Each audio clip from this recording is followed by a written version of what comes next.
Welcome to the Nerd Party.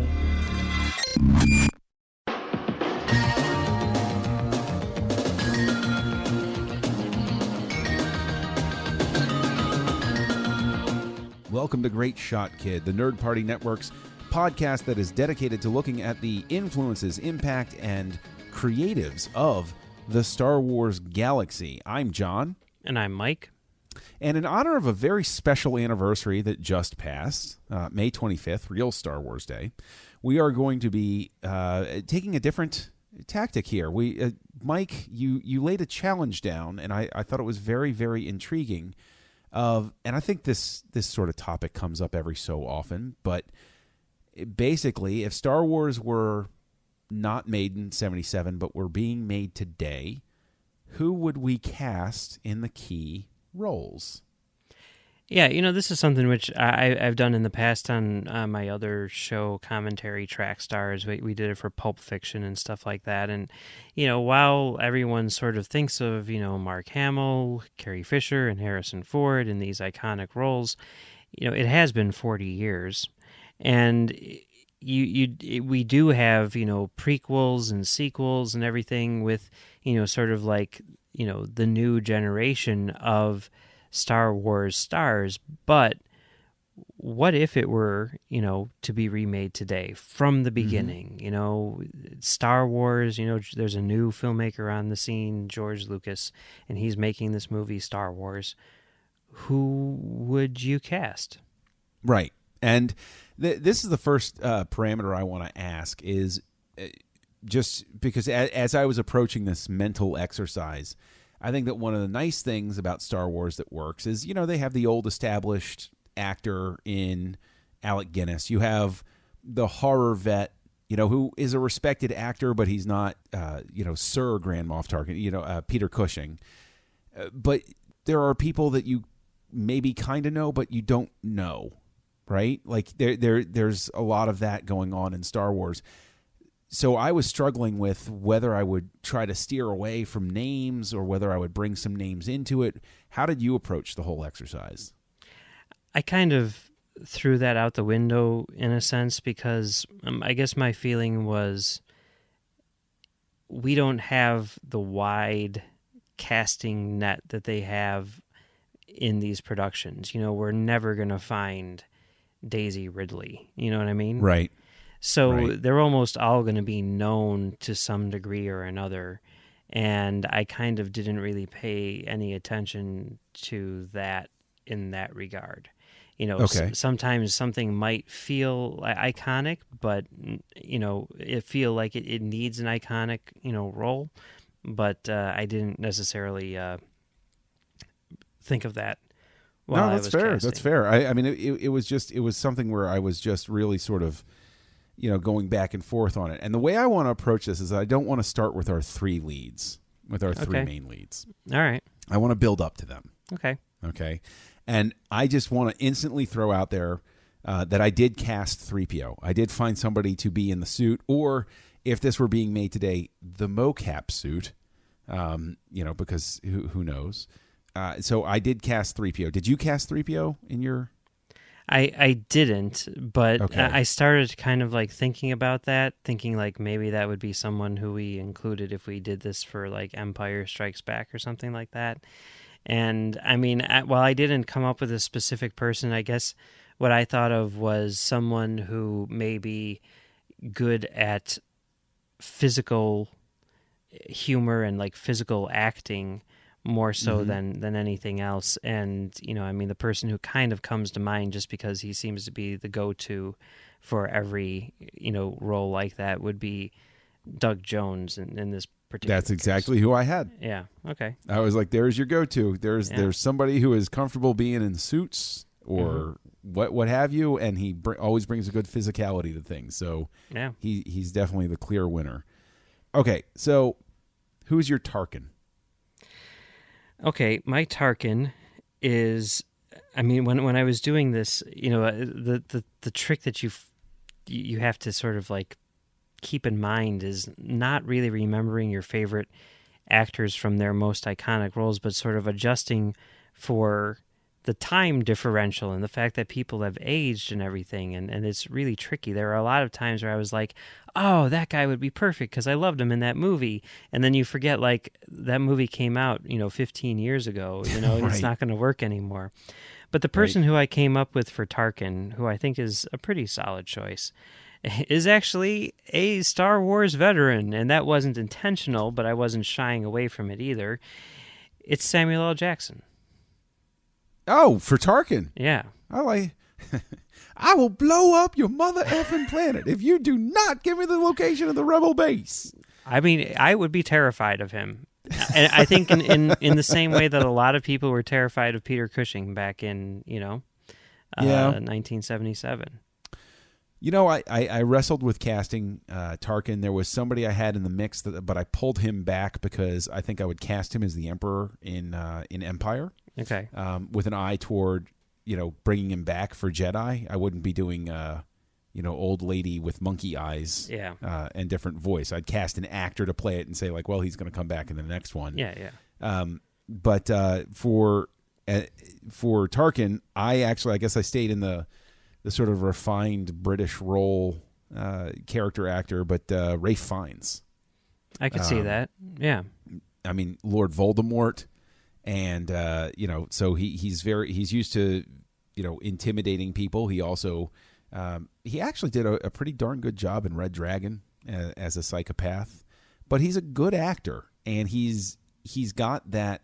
I think what makes Tarkin work for me, and the reason I would still go that route, is Tarkin is so calm and refined about his evil. Like, he doesn't. There's this sense of acceptance with Tarkin where it's like, yeah, I'm evil. Mm-hmm. Okay. He's almost like an Anthony Hopkins type, but I wouldn't cast Anthony Hopkins in this. But I think Ralph Fiennes can bring that sort of Hannibal Lecter-ish calm about destroying a planet. Yeah, he doesn't really lose his cool at any moment. He's just going to do this thing because it's the thing to do. Right, exactly. So that's why I would go with Fiennes. So, okay. I did cast Chewie. Did you cast Chewie? Yeah, because you told me to. Okay. All right. So who did you cast as Chewie? Well, I was thinking, Chewie needs to be large. He needs to be physically domineering or whatever. But he also, while, being scary, or capable of being scary, also needs to be very lovable and have a heart of gold, and needs to be someone who you want to go up and hug if you get the chance. Yeah. And so I thought the person who embodies all of those traits almost perfectly is Dwayne Johnson. That is exactly who I have on my paper.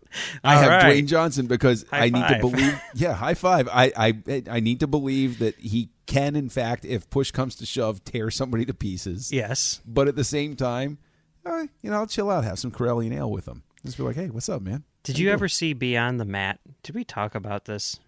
Yeah, I did not see Beyond the Mat. I've seen Wrestling with Shadows. Okay, Beyond the Mat's amazing. It's an amazing documentary, and they follow around like Mick Foley for this whole thing, and there's this whole sequence where it's like WrestleMania is going to be The Rock versus Mick Foley or whatever, and Mick Foley brings his family to see this match. And the kids are like, are you gonna get hurt, Dad? Blah blah blah. And he's like, no, it'll be fine. And then like Dwayne Johnson comes over and like introduces himself before the match, and he's like, hi, and like he is the nicest guy. Both of these guys, both Mick Foley and Dwayne Johnson, the nicest guys in the world. And he's there and he's talking to the kids and reassuring him that it's just for fun and everything like that. And then they get in the ring and he kicks the crap out of Mick Foley, and his family, his wife and his little kids are in the front row bawling their eyes out because The Rock is, just like killing their dad, Right. That's Chewie. Yeah. No, totally down with it. I find that funny that we both went there, but that makes perfect sense. Yeah. That makes perfect sense. You know what though? I want to mix it up then, because I think that this could be very interesting then. Okay.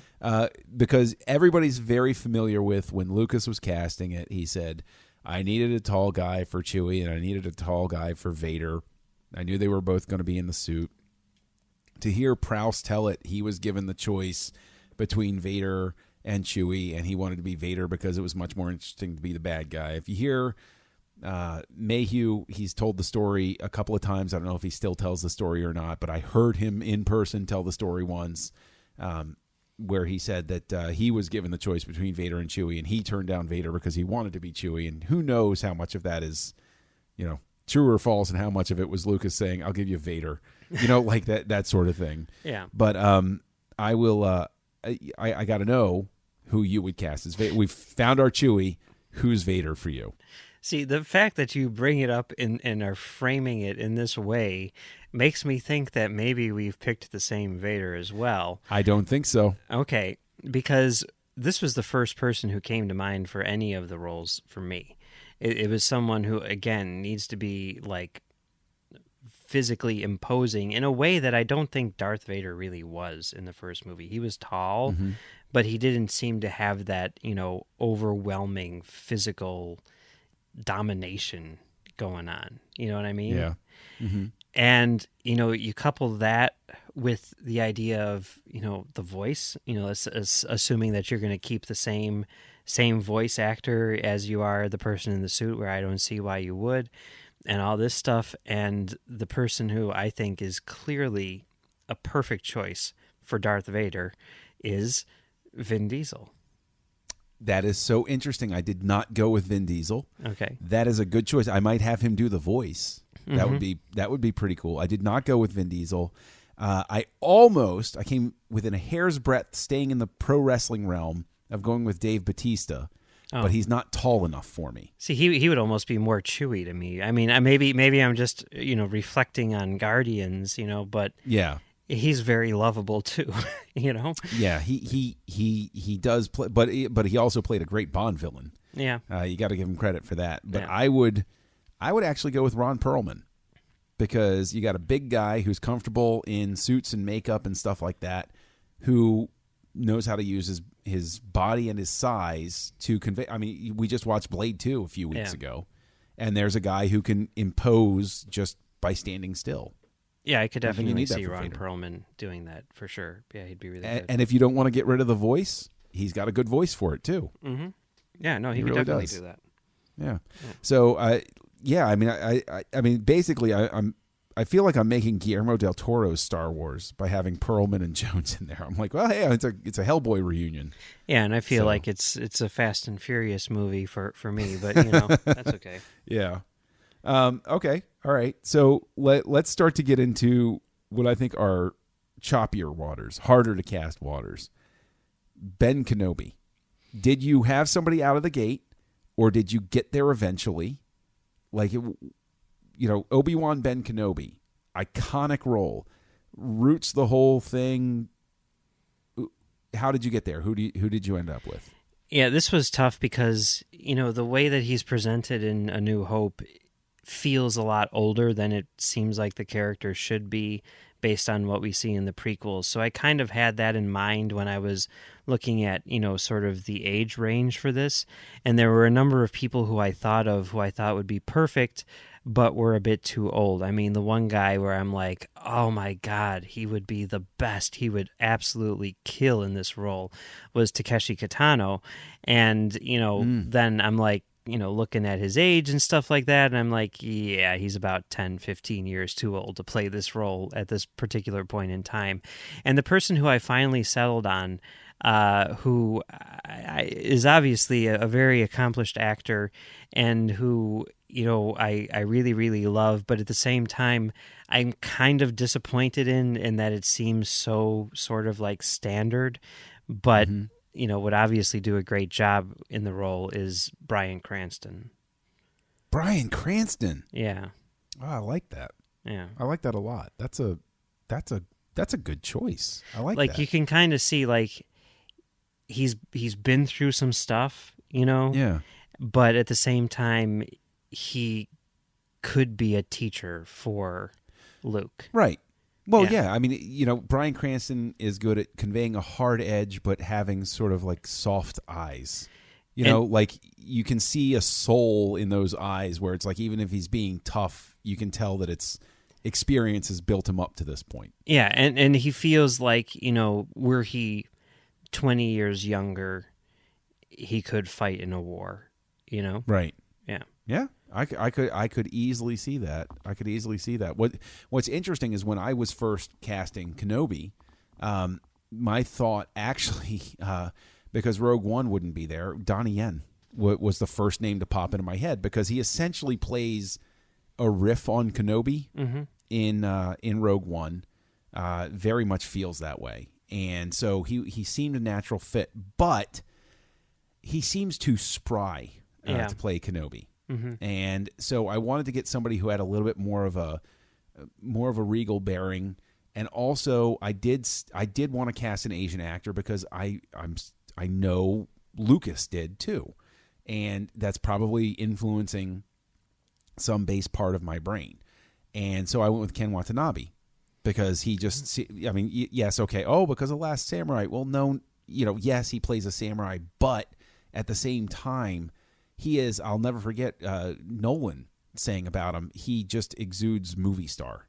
He's a very charismatic presence, and he's the type of guy that he just gives off that air of, I would follow him.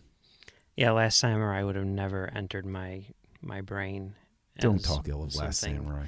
Do not talk ill of Last Samurai. Honestly, but I love him in all of the Nolan movies, whether it's Inception or Batman Begins or any of those things. Not to mention Letters from Iwo Jima and stuff like that. Amazing Letters from Iwo Jima. Yeah, that was an amazing performance. Yeah, I can definitely see him doing that. That's a really good choice. Yeah. Oh, thank you, thank you. I that was. And maybe there's some part of me where it's like, if I was a director, I'd love to work with him. So, yeah. All right. So that boxes us in a corner. We've got our 3 leads now to go with. Yes. And it's going to be tough because we can't do screen tests because Lucas's whole thing was he wanted to see chemistry between the blah, blah, blah, blah, blah. So let's start with Han Solo, who is going to be running with Chewie and is going to be, riffing on that. Who you got? How did you get there? To me, what I kept on thinking with Han Solo is that he needs to be the epitome of cool. It's got to be someone who is slightly older than Luke and Leia and is the coolest person you'll ever meet, And I started thinking about, people in that age range, and there were a couple people who I was like, yeah. Like I almost went with Ryan Gosling, for a minute there. Interesting choice. Sure. I think that might be just a little bit of La La Land rubbing off on me or whatever, but I think that he would be really good. But the person who I finally settled on was Michael B. Jordan. Really? Yeah. Because he was that. You know what? Just to tip my hand a little bit, I kept thinking of him for Luke, and I was like, "Hey, he's too old for Luke." Yeah. No. I thought of him for Luke too, and he is too old for Luke. Yeah, because especially damn old. I've just been watching season 4 of Friday Night Lights again, and that's the season where he comes in, and there are definitely some Luke vibes going on there. But that was also made like 10 years ago, so.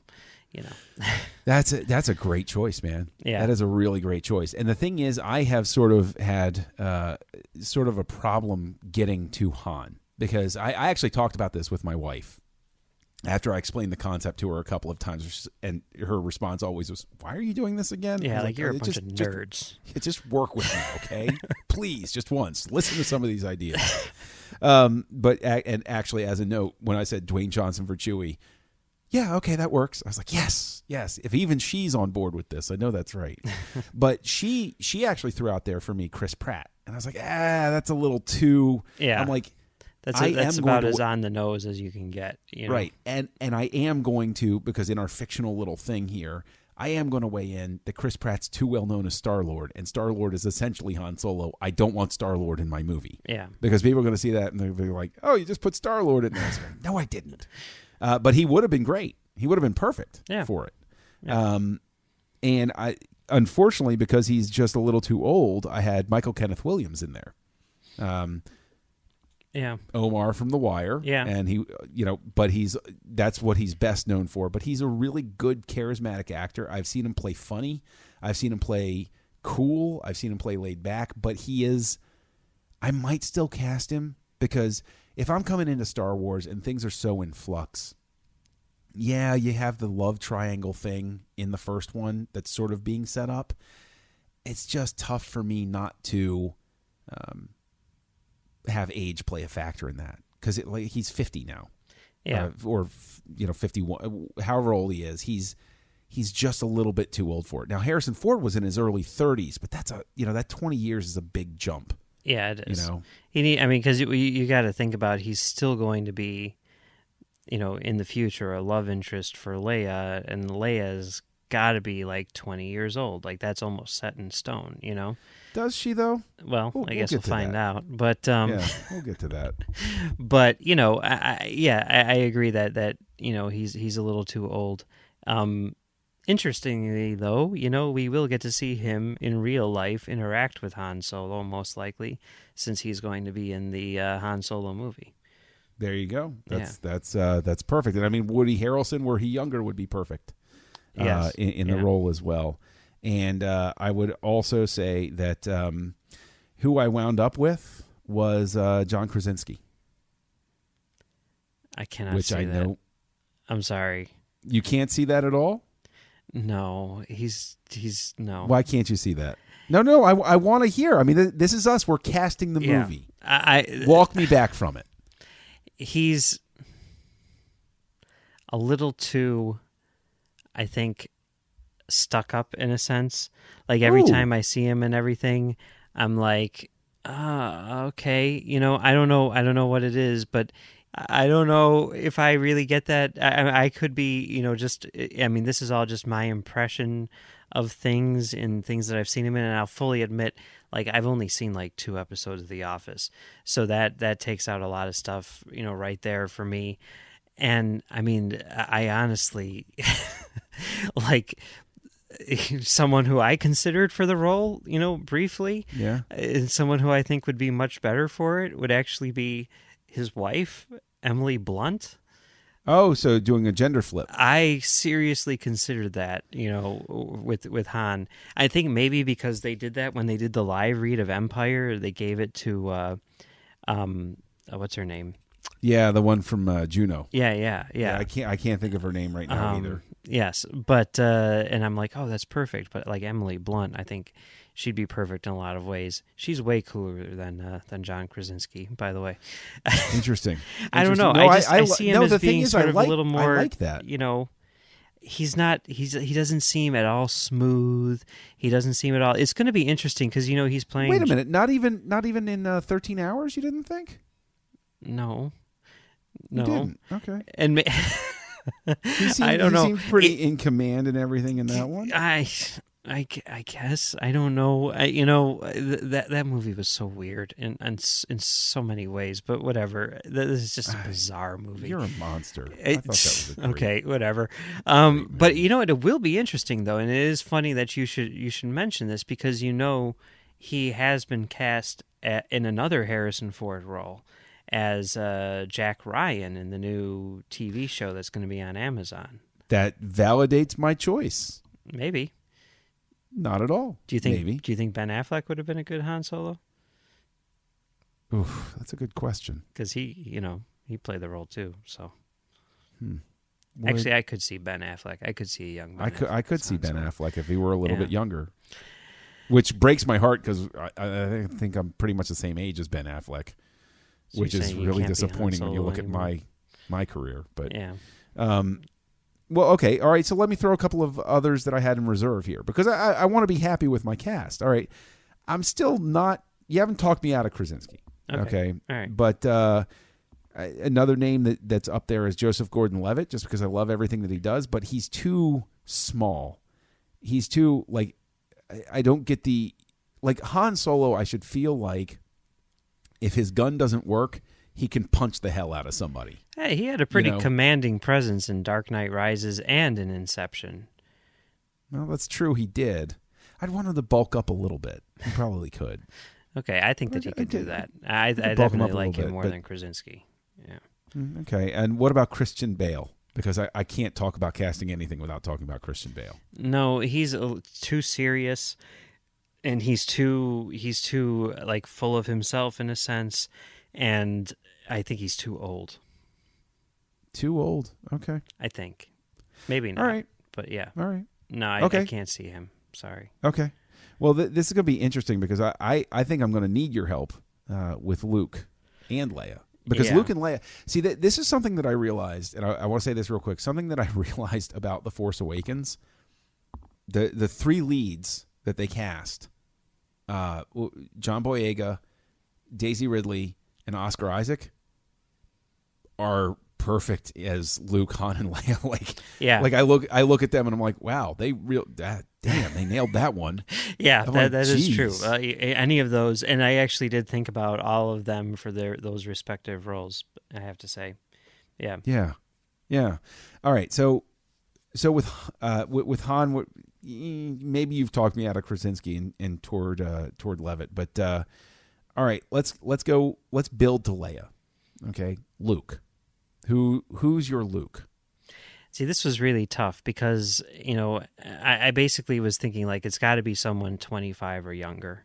Yeah. I mean, it cannot be any older than that in my mind, and otherwise you just throw off too many things in terms of everything with the franchise. Not to mention Mm-hmm. his character needs to be someone who's essentially coming of age, and Yeah.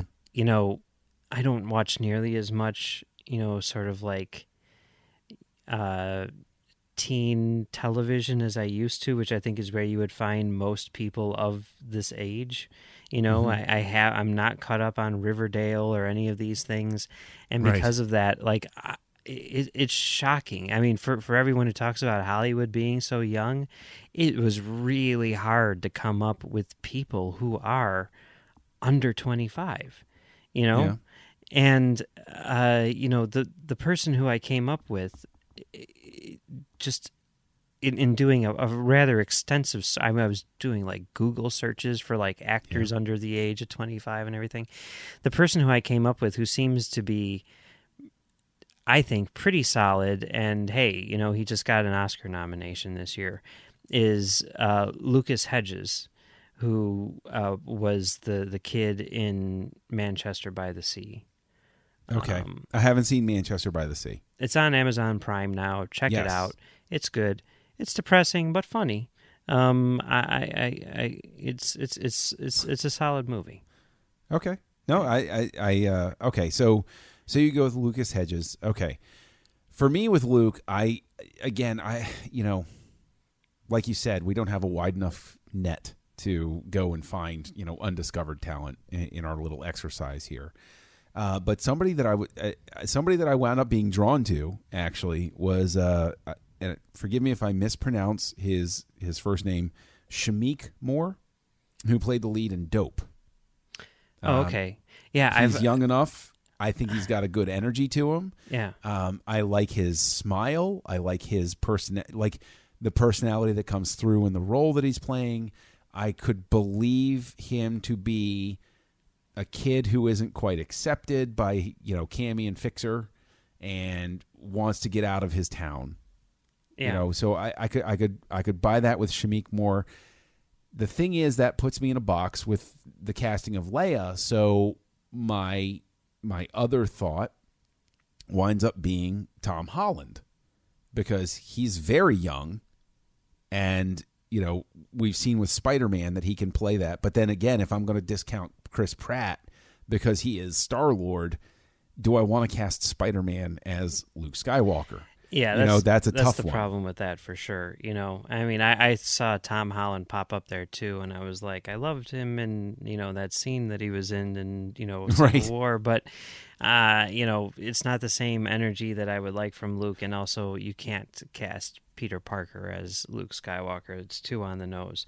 I Yeah. haven't seen Dope yet. I've been meaning to watch it forever, and I will get around to it as soon It's as on I possibly Netflix. can. Yeah, I know. I definitely need to check out that movie. But yeah, that sounds like a reasonable choice to me. All I would right, definitely so pick him over Tom Holland just from Tom Holland being who he is. yeah, there's less baggage. As far as star power and everything. Yeah, there's less baggage. So Yeah. going forward, all right, I've cast Shamik Moore as Luke. Okay. So our next step. Hmm. Well, this was easier for me because it seems like there were more young women who I was familiar with than young guys, and there were Yeah. there have been a couple like standout performances in recent years that sort of made it a lot easier to cast Leia than it was to cast Luke. I did intentionally cast Luke first in order to find some, because I thought that was the more important role, but looking at who was available, in that sort of age range and everything. The person who I ended up going with was Chloe Grace Moretz, Interesting. Hit Girl, and Yeah. everything. Like, Interesting choice. yeah, she's really good. Like everything that I've seen her in, I've been impressed by. Especially things like The Equalizer and stuff like that. Yeah. And she seems like someone who is a total badass, especially in things like, well, Kick Ass, but also, like Neighbors 2 and stuff like Mm-hmm. that, and I really think that she's, also very funny, which Mm-hmm. is something that I always sort of thought of with Leia, I mean, she, and she can stand like, toe to toe with Han, which is a tough thing to do since he's such a dominant personality in a lot of ways, Yeah. Oh, He's the absolutely. older, experienced guy who's a know-it-all and everything like that. And she's just like, whatever, I don't know where you don't get your delusions, laser brain, that kind of thing. Mm-hmm. So that to me, all those things, Chloe Grace Moretz, that's who I went with.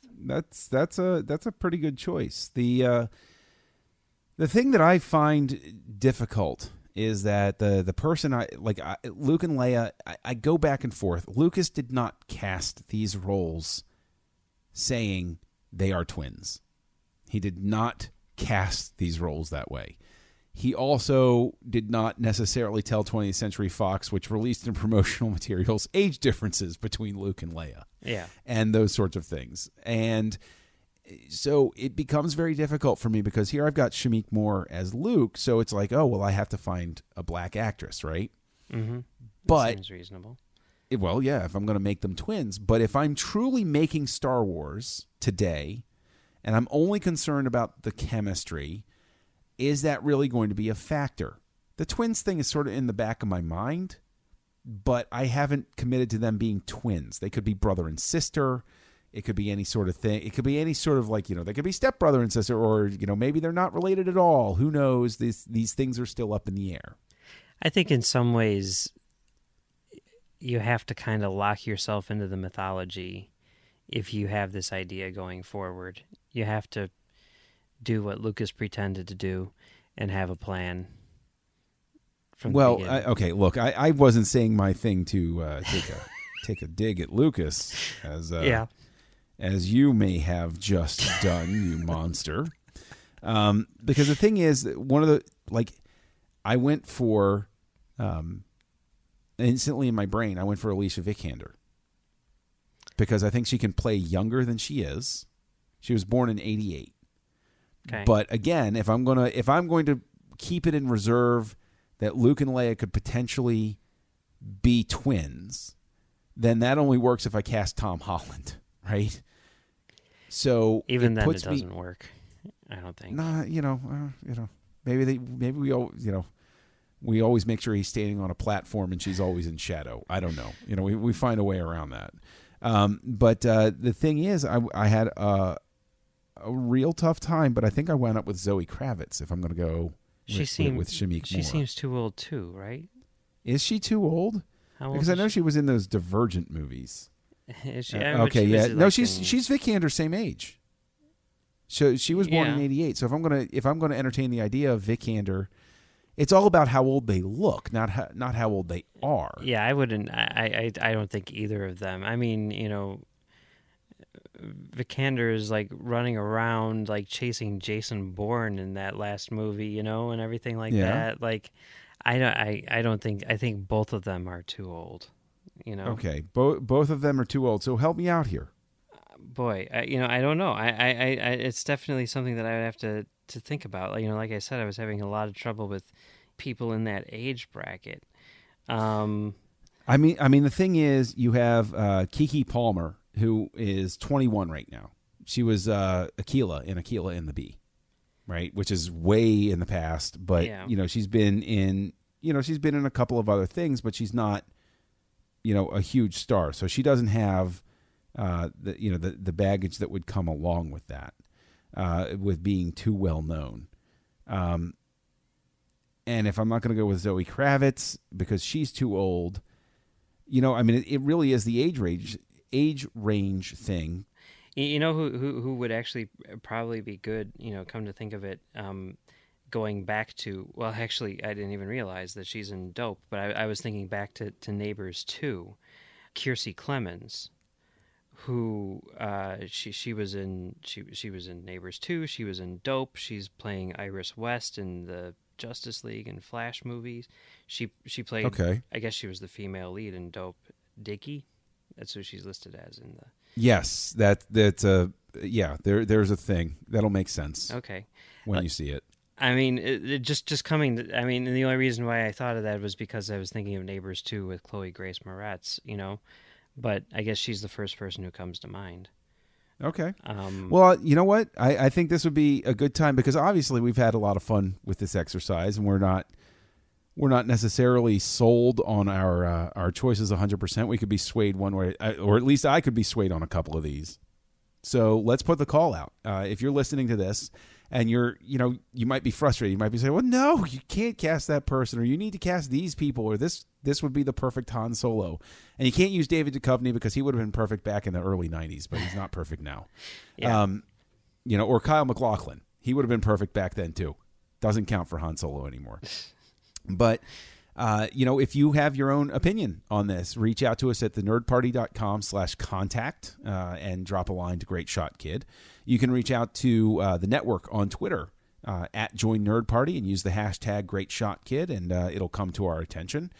You can also find us at the Nerd Party over on Instagram and over on Facebook. It's facebook.com/the Nerd Party. And so that's where, if they want to reach out to us, Mike, that those are all the official channels that they can use. Where can they find you online if they want to make some recommendations for your or praise you for your casting decisions? Well, you can find me on Twitter at Mumbles3K, and you can also find me on the TalkFilmSociety.com, doing Soderbergh 2828, which is a podcast about Steven Soderbergh's movies. You can also find me on CommentaryTrackStars.com, doing Commentary Trackstars.